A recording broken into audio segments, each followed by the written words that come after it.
মাতৃস্নেহ ফাউন্ডেশনের কর্ণধার যারা আছেন এবং সদস্য যারা আছেন এবং উপস্থিত এখানে দর্শকবৃন্দ, এখানে অনেক আমার স্কুলের ছাত্রছাত্রীরাও আছে, অভিভাবক এবং অভিভাবিকাও আছেন। সকলকে অসংখ্য ধন্যবাদ। আজকের দিনের যে গুরুত্ব সেটা আমরা সকলেই জানি।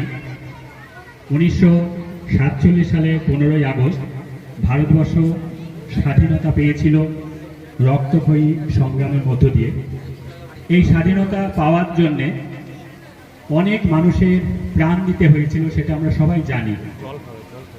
স্বাধীনতা আমরা পেলাম, কিন্তু বাস্তবিকভাবে আমাদের যে প্রকৃত স্বাধীনতা সেটা কি আমরা পেলাম? এটা কিন্তু ভাবার সময় এসেছে। বিভিন্ন দিকে যে অরাজকতা চলছে, বিভিন্ন যে ঘটনা